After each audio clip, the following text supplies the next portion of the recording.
podcast kita kali ini, kita akan membahas lebih dalam tentang Super Semar, Tritura, dan dualisme kepemimpinan nasional.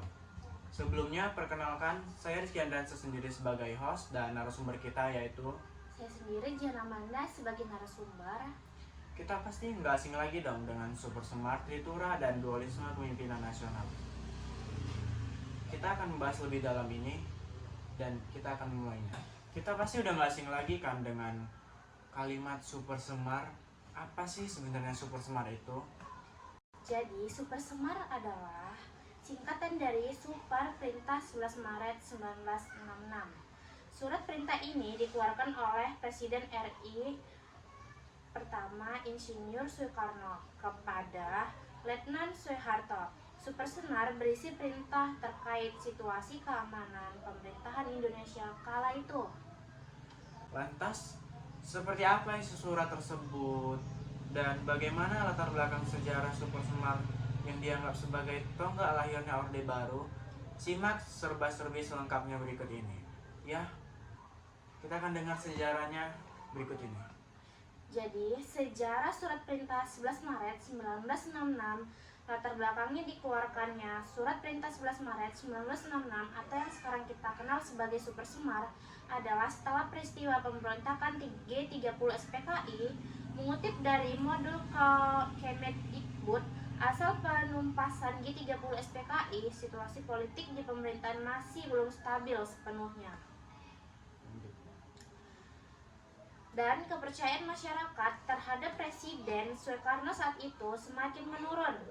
Dan di saat bersamaan Indonesia menghadapi situasi ekonomi yang terus memburuk. Lalu pada tanggal 12 Januari 1966, para pelajar, mahasiswa, dan masyarakat mengajukan 3 tuntunan rakyat atau yang disebut Tritura. Trikora tersebut berisikan tuntunan untuk bubarkan PKI, bersihkan kabinet Dwikora, dan turunkan harga. Selanjutnya, guna menghadapi tuntunan tersebut sekaligus untuk memulihkan situasi politik dan keamanan negara, diterbitkanlah Super Semar. Pada tanggal 11 Maret 1966, Presiden Soekarno mengeluarkan surat perintah kepada Letjen Soeharto untuk mengambil segala tindakan yang dianggap perlu dalam rangka memulihkan keamanan dan kewibawaan pemerintah. Surat ini dikenal sebagai Surat Perintah 11 Maret atau SP 11 Maret atau yang sekarang dikenal Super Semar. Oh, jadi gitu sejarahnya teman-teman. Kali ini saya akan bertanya, apa sih isi surat Perintah 11 Maret 1966 tersebut? Jadi, ada pun 3 isi Super Semar, yaitu yang pertama, mengambil segala tindakan yang dianggap perlu untuk terjaminnya keamanan dan ketenangan, serta kestabilan di jalannya pemerintahan dan di jalannya revolusi, serta menjamin keselamatan periode dan kewibawaan pemimpin presiden atau panglima tertinggi atau panglima besar revolusi Madatris MPRS demi untuk keutuhan bangsa dan negara Republik Indonesia dan melaksanakan dengan pasti segala ajaran pemerintahan besar revolusi. Lalu yang kedua yaitu mengadakan koordinasi pelaksanaan perintah dengan panglima-panglima angkatan lain dengan sebaik-baiknya. Kemudian yang terakhir, yang ketiga yaitu Supaja melaporkan segala sesuatu yang bersangkutan dalam tugas dan tanggung dijawab seperti tersebut di atas. Setelah menerima isi Super Semar tersebut dalam rangka memulihkan keamanan, ketenangan, dan kestabilan pemerintah, Letjen Soeharto membubarkan dan melarang PKI beserta ormas-ormas yang bernaung atau senada dengannya di seluruh Indonesia pada tanggal 12 Maret 1966. Dikeluarkannya Super Semar dianggap sebagai tonggak lahirnya pemerintahan Orde Baru. Pada tanggal berapa sih dikeluarkannya Super Semar yang dianggap sebagai tonggak lahirnya pemerintahan Orde Baru tersebut? Puncaknya yaitu pada tanggal 7 sampai 12 Maret 1967 di Jakarta. MPR secara resmi mengangkat Soeharto sebagai Presiden Republik Indonesia yang kedua. Oh, pada tanggal 7 sampai 12 Maret, guys. Jadi, apakah ada hari peringatan Super Semar tersebut dan kapan hari Super Semar tersebut? Ya, tentu saja ada. Dalam rangka memperingati sejarah dikeluarkannya isi Super Semar, sampai sekarang setiap pada tanggal 11 Maret diperingati sebagai Hari Super Semar atau Hari Surat Perintah 11 Maret 1966. Hari Super Semar yang diperingati setiap tanggal 11 Maret ini dalam rangka memperingati sejarah dikeluarkannya Surat Perintah 11 Maret 1966 yang menjadi bagian dari sejarah Indonesia. Oh, jadi itu tadi guys sejarah-sejarah dari Super Semar tersebut. Kali ini kami akan membahas materi kami yang kedua, yaitu dualisme kepemimpinan nasional. Kita juga nggak asing kan dengar kalimat dualisme kepemimpinan nasional. Apa sih dualisme kepemimpinan nasional itu? Dualisme kepemimpinan nasional pernah terjadi di Indonesia ketika Insinyur Soekarno dan Letjen Soeharto memiliki perbedaan penafsiran mengenai Surat Perintah 11 Maret atau Super Semar. Apa itu dualisme kepemimpinan nasional?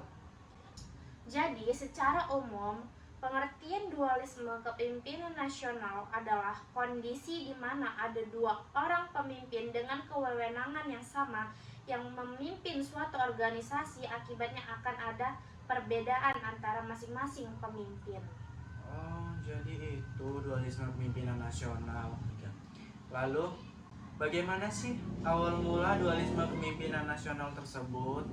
Jadi, pada awal tahun 1966, terjadi krisis kepemimpinan nasional yang mengarah pada dualisme. Di satu pihak, Insinyur Soekarno masih menjabat sebagai presiden yang pamornya kian merosot karena dianggap tidak spesifik terhadap tuntunan rakyat. Sementara itu, Letjen Soeharto semakin populer karena telah membubarkan PKI dan diberi mandat oleh MPRS untuk membentuk kabinet yang diberi nama Kabinet Ampera atau Amanat Penderitaan Rakyat. Dalam sidang MPRS yang digelar sejak akhir Juni hingga awal Juli 1966, memutuskan untuk menjadikan Super Semar sebagai ketetapan atau TAP MPRS yang secara umum tidak bisa dicabut sewaktu-waktu oleh Insinyur Soekarno. Insinyur Soekarno dan Letjen Soeharto memiliki perbedaan penafsiran mengenai Super Semar, yaitu Letjen Soeharto menganggap Super Semar merupakan penyerahan kekuasaan, sedangkan Insinyur Soekarno merasa bahwa Super Semar hanyalah perintah pengamanan saja. Ini ada pendesakan sepertinya. Coba jelaskan sih terdesaknya Insinyur Soekarno. Jadi, pada tanggal 2 Juni 1996, Insinyur Soekarno menyampaikan pidato Nawaksara yang berisi 9 pokok persoalan yang dianggap penting oleh Insinyur Soekarno. Namun, pidato tersebut ditolak dengan keluarnya keputusan nomor 5 MPRS 1966. MPRS pemerintahan kepada Presiden agar melengkapi laporan pertanggungjawaban khususnya mengenai sebab-sebab terjadinya G30 SPKI beserta epilognya dan masalah kemudaran ekonomi serta akhlak. Kemudian pada tanggal 10 Januari 1967, Insinyur Soekarno menyampaikan surat kepada pemimpin MPRS yang berisi pelengkapan Nawaksara atau Pelnawaksara. Dalam Pelnawaksara tersebut, Presiden mengumumkan 1. Mendataris MPRS. Saat itu, Letjen Soeharto hanya mempertanggungjawabkan pelaksanaan garis-garis besar haluan negara, bukan hal-hal yang lain. Lalu yang kedua, Nawaksara baginya hanya sebagai progres report yang Insinyur Soekarno sampaikan secara sukarela. Yang ketiga, menolak untuk seorang diri mempertanggungjawabkan terjadinya peristiwa 30 SPKI, kemerosotan ekonomi, dan akhlak. Lalu, gimana sih akhir cerita dualisme kepemimpinan nasional tersebut? Jadi, akhir cerita dualisme kepemimpinan nasional pada tanggal 28 Juli 1966. Kabinet Ampera diresmikan dengan tugas yaitu 1. Menciptakan kestabilan politik dan ekonomi. Yang kedua, memperbaiki kehidupan rakyat terutama di bidang sandang dan pangan. Lalu yang ketiga, melaksanakan pemilihan umum sesuai ketetapan MPR RI nomor 11 MPRS 1966. Setelah itu, Mr. Hadi, salah seorang sahabat Insinyur Soekarno, menemuinya dan memohon agar Insinyur Soekarno membuka praksara untuk mengakhiri dualisme kepemimpinan negara, karena hal tersebut menjadi sumber konflik politik. Pada tanggal 7 Februari 1967, Insinyur Soekarno menulis surat pribadi kepada Letjen Soeharto, dan tanggal 8 Februari 1967, Letjen Soeharto membalas surat tersebut bersama 4 panglima angkatan.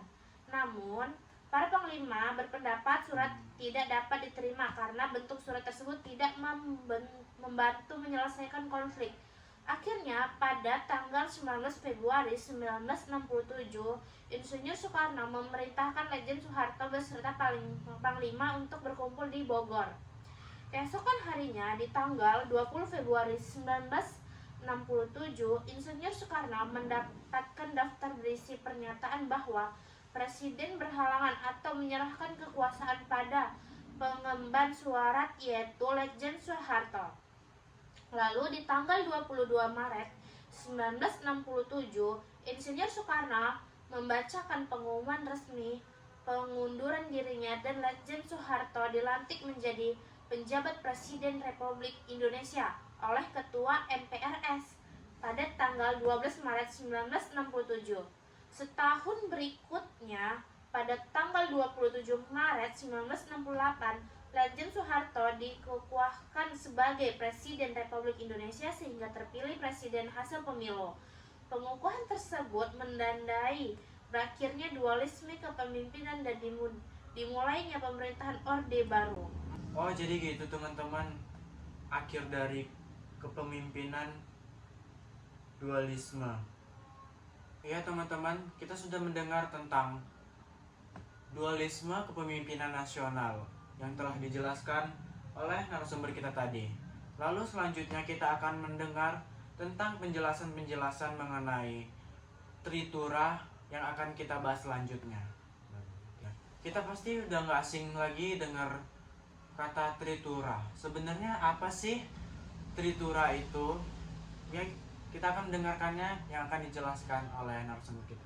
Tri Tuntunan Rakyat atau Tritura adalah peristiwa demonstrasi yang diajukan mahasiswa dan masyarakat kepada rezim Soekarno untuk memulihkan keadaan bangsa. Lalu, apa sih latar belakang aksi Tritura tersebut? Jadi, latar belakang dari aksi Tritura adalah ketidakpuasan mahasiswa dan masyarakat atas kebijakan pemerintahan saat itu. Tritura merupakan istilah yang berisikan 3 tuntunan rakyat pada gelombang aksi yang menjadikan tombak lahirnya Orde Baru bagi bangsa Indonesia. Lalu, apa sih sejarah Tritura tersebut? Jadi, sejarah dari Tritura yaitu adanya ketidakpuasan dari Kesatuan Aksi Mahasiswa Indonesia atau KAMI dan masyarakat terhadap sikap dan kebijakan pemerintah. Gerakan moral yang dimunculkan para mahasiswa ini dilakukan untuk menegakkan keadilan dan mengembalikan kebenaran. Tapi pemerintah justru mencurigai gerakan tersebut dan kemudian sejumlah tokoh KAMI juga Kesatuan Aliansi Pemuda Pelajar Indonesia atau disebut KAPPI ditangkap. Masa tersebutlah yang melahirkan sebuah generasi baru yaitu Angkatan 66. Bisa disebut Angkatan 66 menjadi awal kebangkitan gerakan mahasiswa nasional. Ketidakpuasan tersebut akhirnya memuncak sehingga mereka turun ke jalan menyerukan aksi Tritura yang dimulai pada tanggal 10 Januari 1966. Pembacaan Tritura dari aksi Tritura terjadi di halaman Fakultas Kedokteran UI. Oh, jadi itu tadi sejarah-sejarahnya teman-teman. Lalu apa sih tujuan dari Tritura tersebut atau gerakan tersebut? Tujuan dari gerakan tersebut yaitu supaya aktivitas mahasiswa Indonesia bisa menggalang aksi, salah satunya melanjutkan demokrasi, menuntut pembubaran Partai Komunis Indonesia atau PKI. Capek juga ya teman-teman. Waduh teman-teman, saya mendengar aja capek, apalagi narasumber kita yang sudah menjelaskannya tadi. Narasumber kita boleh minum dulu. Iya, terima kasih ya.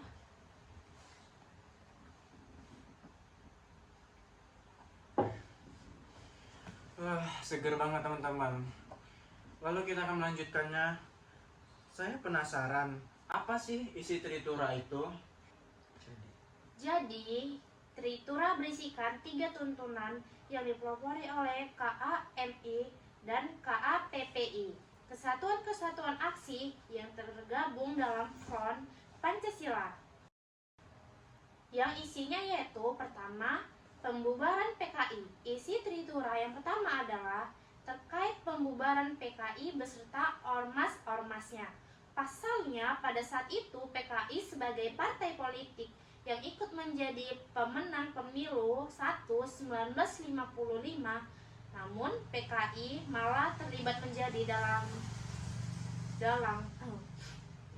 Pasalnya, pada saat itu PKI sebagai partai politik yang ikut menjadi pemenang pemilu 1955, namun PKI malah terlibat menjadi dalam pemberontakan G30 SPKI. Hal tersebutlah yang mendorong masyarakat yang diwakilkan kaum muda atau mahasiswa agar pemerintahan membubarkan PKI dan seluruh ormasnya di bawahnya. Yang kedua, perombakan kabinet Dwikora. Perombakan kabinet tersebut dilakukan dalam upaya untuk membersihkan kabinet dari unsur-unsur G30 SPKI, karena saat itu anggota maupun simpatisan kabinet Dwikora sebagai besar berasal dari PKI, sehingga mereka dianggap menjadi kekuatan politik yang dekat dengan pemerintah. Adanya kondisi tersebutlah yang sorot dari adanya tuntunan untuk dibubarkan. Lalu yang ketiga, turunkan harga. Tuntutan penurunan harga atau terutama harga pangan di sini bertujuan untuk perbaikan ekonomi. Pasalnya, kondisi perekonomian saat itu cukup buruk dan meresahkan, di mana banyak harga kebutuhan pokok melambung tinggi. Oleh karena situasi inilah yang membuat kaum muda bersama-sama partai politik serta organisasi pemuda melakukan gerakan moral atau moral force. Itu tadi teman-teman isinya. Lalu apa sih dampak Tritura itu bagi Indonesia kita ini? Jadi, dampak aksi Tritura terbukti mampu membawa perubahan politik mendasar bangsa Indonesia, termasuk proses kepemimpinan nasional dari Insinyur Soekarno ke Soeharto, di mana momen ini mendorong terjadinya perubahan politik dan ketetangganegaraan. 1. Dampak Tritura terhadap Orde Lama yaitu mampu mengakhirkan masa sistem pemerintahan demokrasi terpimpin Orde Lama sejak tahun 1959 sampai 1966. Yang kedua, berakhirnya pemerintahan Insinyur Soekarno yang diganti Soeharto. Jadi teman-teman, 1, 2, 3. Jadi teman-teman, bisa disebut tuntunan Tritura ini menjadi bermakna dengan dukungan pemuda, rakyat, serta angkatan bersenjata. Insiden Tritura menjadi momen bersejarah bangsa Indonesia teman-teman, yaitu karena 10 Januari diperingati sebagai Hari Tritura. Ya teman-teman, itu saja materi yang sudah kami bawakan di podcast kali ini. Oke teman-teman, sebelumnya kami mohon maaf atas mungkin ada kata-kata kami yang kami ucapkan tadi salah. Jadi saya sebagai host dan narasumber mohon maaf teman-teman atas kesalahan yang kami buat pada video tadi. Kami pamit undur diri. Wassalamualaikum warahmatullahi wabarakatuh.